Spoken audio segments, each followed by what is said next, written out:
Good morning, my dear students. We are discussing the summary of all the acts and we are revising for our third UT. And also, this revision from Act 1, Scene 1 to Act 3, Scene 1 will help you to prepare properly for your board examination. So, today we will start with the Act 1, Scene 1 summary. This is the opening scene of the play. It takes place in Venice. It introduces two major characters, Antonio and Bassanio. Besides these two major characters, we learn about the third major character, Portia, who is a wealthy and beautiful woman. For minor characters, Salanio, Lorenzo, and Graciano also appear in this scene.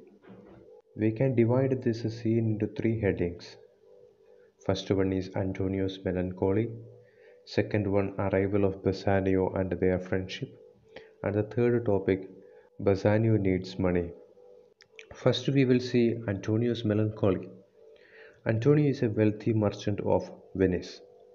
He has many ships that carry rich merchandise over the sea to distant lands. Antonio is sad, but he does not know why he is sad. Salanio and Salario think he is sad because his ships are at sea and he is worried about their safety. A ship at sea is worth a lot at one moment and worth nothing the next moment.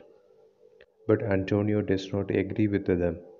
He says he is not worried about them because his fortune does not depend on one ship or the other, nor on a year's profit or loss. He is explaining that he got a lot of business all over the world, so he is not worried about his ships.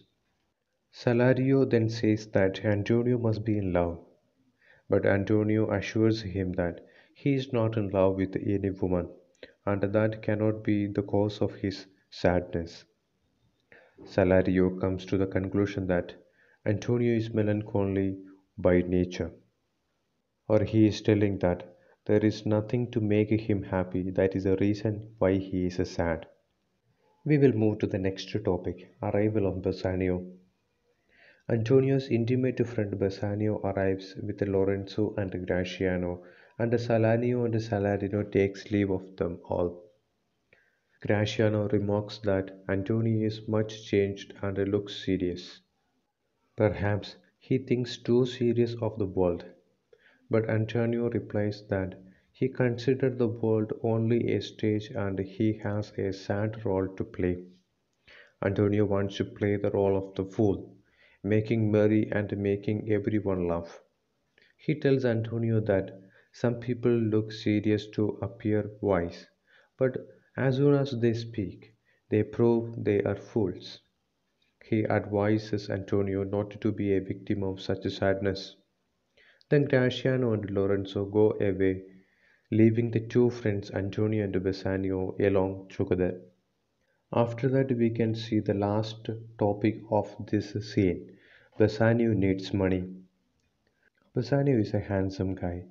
He loves to lead a life of luxury. He tells Antonio that he wishes to go to Belmont to try his luck to win the hand of a beautiful, wise, and wealthy girl. Her name is Portia. He has fallen in love with her, and he suspects that she too has liking for him. He tells Antonio that he has been helping him, Bassanio, in the past. He wants money this time to go to Belmont in style to impress Portia. He hopes that if he is able to marry her, all his financial problems will end forever. Antonio tells Bassanio that he has invested all his money in merchandises and all his ships are at sea. He does not have ready cash, but he permits him to borrow money from anyone who is in Venice in his security. There ends the Act 1, Scene 1. Now we will see what is happening in Act 1, Scene 2. This scene is taking place in Belmont. Portia appears. She is witty and intelligent. She likes Bassanio. But she is unhappy over the method her father prescribed for choosing her husband. So she is discussing about her melancholic feeling. Portia and Nerissa, her lady in waiting, are like intimate friends. Portia is bored. Nerissa says that some people are sick because they have too much of wealth. Some are sick because of their poverty. But those who have sufficient means to meet their needs are the happiest. Portia appreciates Neresa's point of view. Nerissa says she had better practice it, but Portia says that it is easy to preach, but it is difficult to practice even what one preaches. After that, we can see the reason of Portia's unhappiness. Portia's father has left a will, according to which she has no freedom to choose her husband. But Nerissa consoles her. She says that her father was a wise man. The method he prescribed will prove to her advantage. There have already been six suitors. Nerissa wants to know Portia's view about them all. Portia thinks that the Napoleon prince is no better than a horse, because he talks nothing but his horse. The Count Palatine is a weeping philosopher. Monsieur Lebrun has the fault of both the Napoleon prince and the Count. The English baron does not know any language except English, but Portia knows very little of it. The Scottish lord is a coward. The German suitor, the Duke of Saxon's nephew, is an alcoholic. He would choose the casket on which a bottle of wine was placed. Nerissa tells Portia that all the six suitors have decided to leave and they will not bother her anymore. Nerissa reminds her of Bassanio. Portia says that of all the young men he is the best.